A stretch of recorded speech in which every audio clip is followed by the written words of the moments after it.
हे देशी गवत आहे आपलं. हे 4 ते 5 फूट असं उंच असतंय आणि हे गाईंना म्हशींना खायला वैरण चांगली असते, प्रोटीन भरपूर असते, फॅट याने भरपूर लागतं यानं.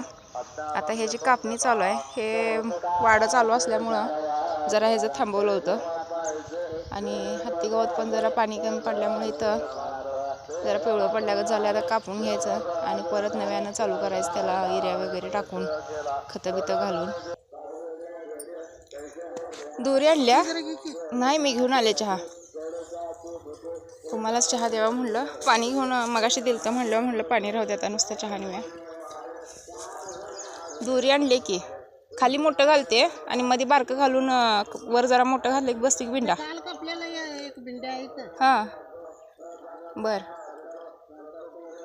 लई बारीक आहे ते मध्ये घालते की खाली वर मोठं घालते. हो आता कुठे गेला? आता हा येतोय तर मी बिंडा घालते.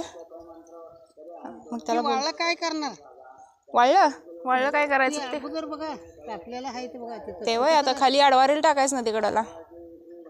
मग काय करायचं आता, नेलं नाही ते वाळलंय. आता इकडचं तेवढं न्यायचं ह्याच शेतातलं आणि इकडचं ते वाळलं लय गवत आहे, कुजल्यासारखं झालंय, ते आडवारेला टाकतो की नंतर. ते न्यायचंय बिंड बांधून, ते बिंड बांधून देतो. आपल्याला काय ते खात्यात. ते परवा वकीलनं आपल्याला नेलंच नाही आणि मी परवा आलती बघायला, सहज आलती आणि त्याकडेच नाही ह्याकडेला कडपी पडल्या. नेल्यात बघा, तुत्ती नेल्यात बिन सांगताच नाही त्यात कोण तर. घेऊन जावा तुम्हाला.